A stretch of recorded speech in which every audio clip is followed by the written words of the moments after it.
Assalamualaikum warahmatullahi wabarakatuh. Salam sejahtera untuk kita semua. Baik, pada pertemuan ini atau perbaikan ini untuk praktek hari ini saya akan menjelaskan mengenai memelihara, servis dan memperbaiki sistem atau engine management system dan komponen-komponennya. Tentu saja untuk melindungi atau sebagai keselamatan kita harus mentaati atau menggunakan K3.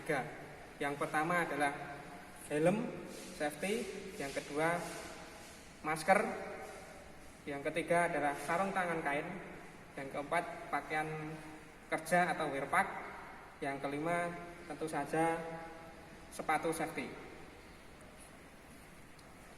Untuk mobil kali ini saya menggunakan mobil R3, jadi harus menyediakan manual book atau pedoman perbaikan mobil Suzuki R3. Sebelum kita kerja, tentu saja kita harus menyiapkan lembar kerja atau job sheet. Di sini ada urutan, jadi nanti ada urutan kerja, ada K3 dan ada hasil pengukuran. Kemudian kita menggunakan alat dan bahan test pen. Kemudian ada avometer atau multimeter digital. Kemudian termometer yang analog, kita sebut termometer analog, dan termometer digital atau termogan. Kemudian ada hair dryer.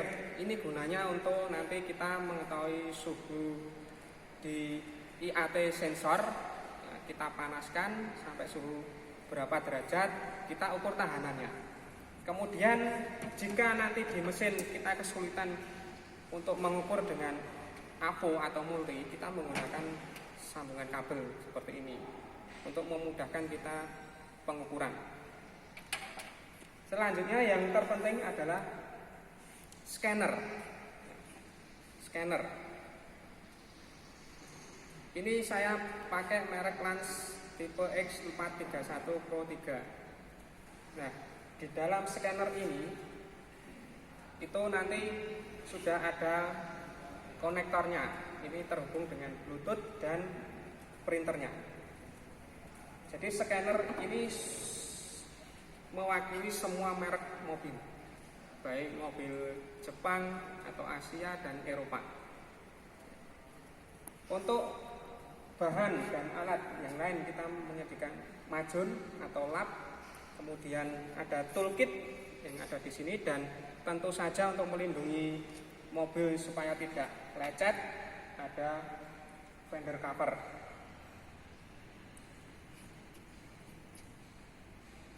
Langsung ke engine atau mesin. Jadi sesuai dengan job sheet atau lembar kerja, kita akan melepas 2 sensor dan 2 aktuator.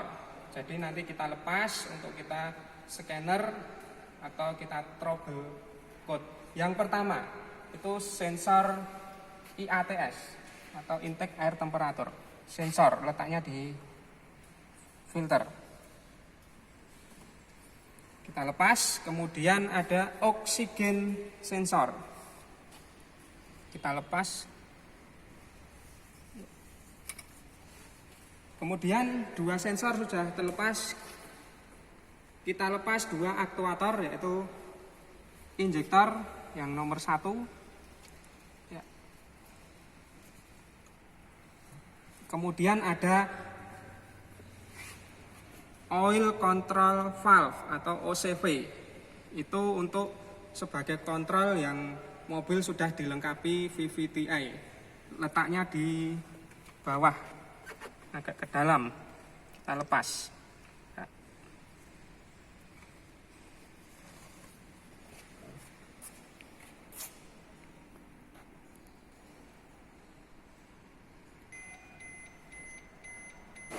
Setelah sensor kita lepas dan aktuator, kita cek untuk mesinnya. Jadi kita nyalakan, ya. Kita sudah memasang untuk konektor di scannernya ya, berada di sebelah kiri bawah untuk terhubung di scanner nanti. Kemudian ada kita bawa scannernya di dalam kabin, kemudian kita nyalakan. Jadi cek engine pertama kali nyala. Kita lihat cek engine-nya ini baru on. Kemudian engine atau mesin kita nyalakan. Nah, kita lihat di sini. Jadi cek engine masih menyala. Jadi ada suatu trouble yang ada di mesin, yaitu tadi untuk sensornya dan aktuator saya cabut. Langsung saja penggunaan scanner. Jadi kita nyalakan scannernya untuk dipilih X431 Pro 3.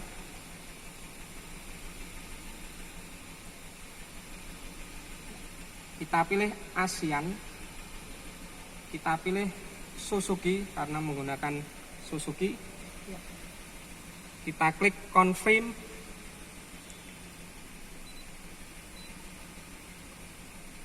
Kita tunggu sebentar. Karena mesin ini manual, kita pilih yang manual. Mereknya atau merek pasarannya Jepang, kita pilih Japanese market.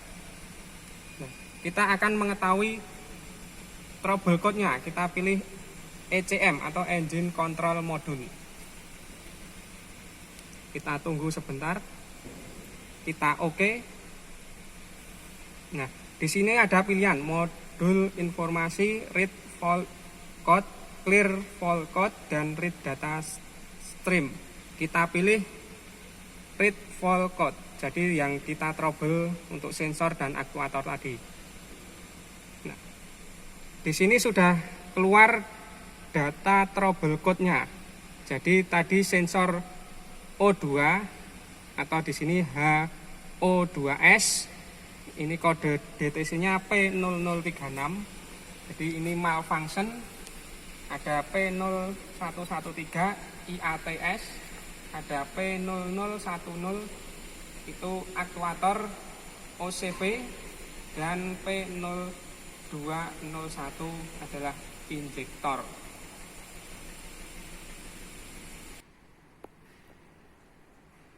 Berikut adalah pengukuran tahanan IATS. Jadi kita setting atau satuannya dulu pakai kilo ohm. Jadi berikut adalah hasil pengukurannya. Jadi kita sudah mengetahui hasil ukurnya, kita hold atau kita kunci atau kita tahan ya. Hasilnya 1,248. Jadi ini aktualnya kita nanti bandingkan dengan standar yang ada di manual book.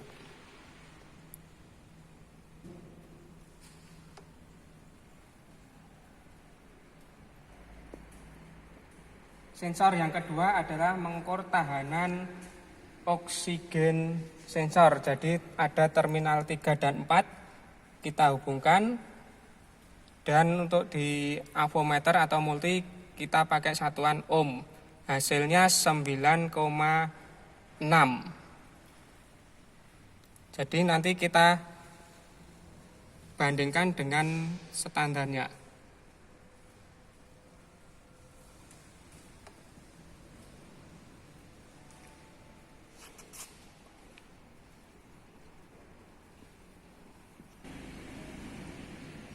Selanjutnya kita mengukur tahanan aktuator, yaitu injektor.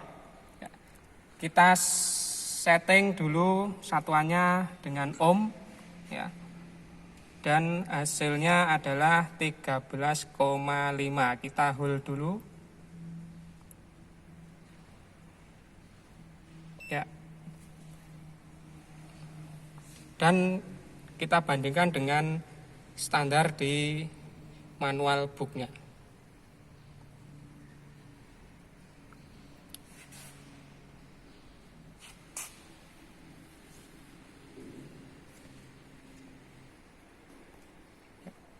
Untuk aktuator yang terakhir adalah OCV atau oil control valve.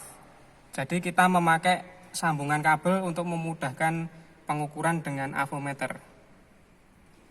Hasilnya adalah 8,2 ohm.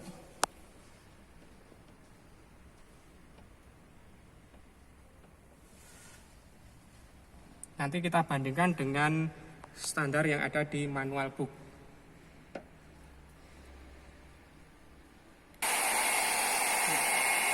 Berikut adalah pemeriksaan intake air temperatur sensor. Jadi kita menggunakan hair dryer, kemudian termometer, kita panaskan sampai kira-kira ya suhu 40 derajat. Nanti kita ukur tahanannya. Seperti ini ya. Kita tunggu sampai 40.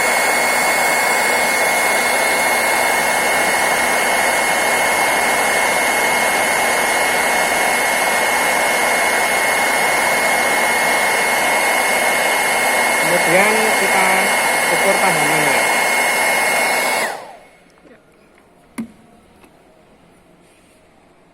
Kita menggunakan satuan kilo ohm ya. Kita set 0 dulu, pastikan.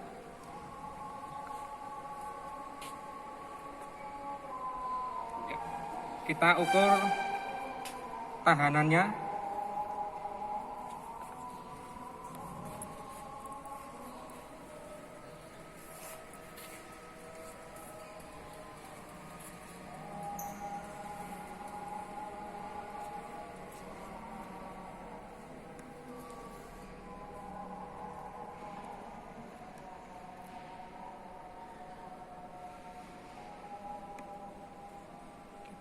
Ya, kita tahan 0,559.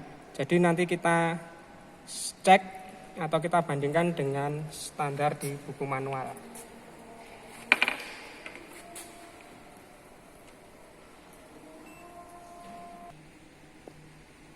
Baik, kita simpulkan hasil pengukuran secara pasif dengan avometer tadi dari 2 sensor dan 2 aktuator. Yang pertama adalah sensor O2 atau di sini HO2S atau sensor oksigen.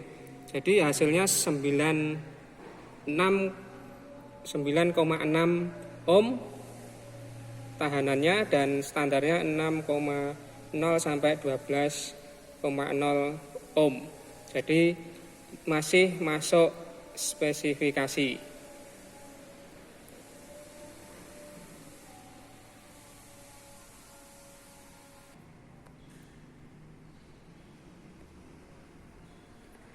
Untuk yang sensor kedua, yaitu sensor IAT. Jadi tadi saya praktekkan pengukuran langsung ke mesin, dan yang kedua kita lepas. Untuk IAT-nya kita panaskan dengan pelakuan heater yang langsung di engine atau mesin. Hasil aktualnya 1,248 kilo ohm.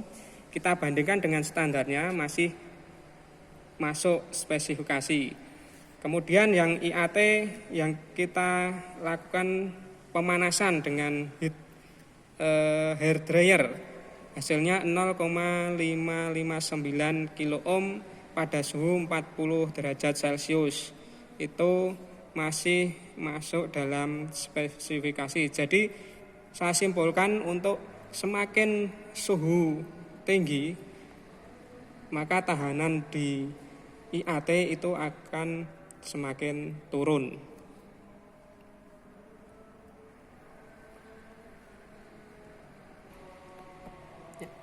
Kemudian untuk hasil pengukuran aktuator, yaitu di injektor tadi sudah kita lepas. Hasilnya 13,5 ohm ya. Terus standarnya adalah 11,6 sampai 12,4 ohm pada suhu 20 derajat Celcius. Nah, ini menunjukkan di atas standar. Jadi mesin tadi sudah mencapai suhu mesin secara normal, jadi untuk tahanannya itu naik jadi 13,5. Tapi secara standar ini sudah keluar dari spesifikasi, maka untuk itu bisa dicek nanti injektornya.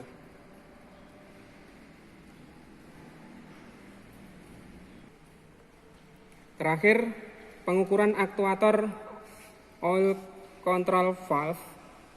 Ini hasilnya 8,2 ohm dan standarnya yaitu 6,7 sampai 7,7 ohm pada suhu 20 derajat Celcius. Karena mesin ini tadi sudah mencapai suhu mesin, jadi di atas 20 derajat Celcius, maka untuk tahanannya akan semakin naik. Jadi untuk dibandingkan dengan standarnya, ini sudah melebihi spesifikasi standar.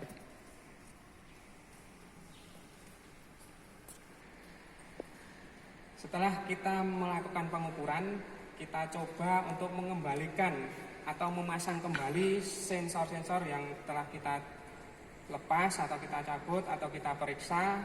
Nanti selanjutnya kita menggunakan scanner ya, kita coba untuk mengiris atau menghapus data trouble code.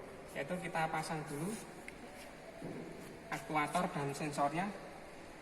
Sudah kita cek terlebih dahulu kekencangannya dan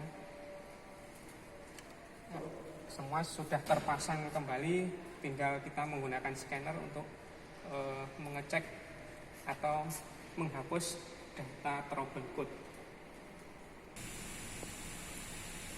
Setelah kita pasang sensor dan aktuator, kita cek dengan scanner. Nah, kita lihat di sini cek engine-nya masih menyala karena saya belum menghapus dengan scanner trouble code-nya. Kita gunakan scanner ya, pilih X431 Pro 3. Kita pilih Asia, Suzuki, ya. Confirm.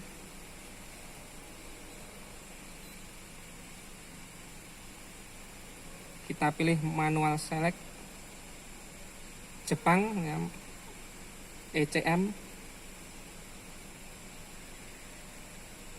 Kita oke. Kita baca dulu read valve-nya. Nah, di sini belum saya hapus atau belum di del, jadi masih terdirect meskipun sensornya atau aktuatornya sudah terpasang. Kita kembali dulu, kita pilih clear valve code. Nah, kita klik yes. Oke. Nah, kita cek ke read valve code. Nah, di sini no DTC dalam arti normal. Kita cek di engine ceknya atau cek engine-nya itu sudah mati, dalam arti kondisi mesin secara keseluruhan sudah normal kembali.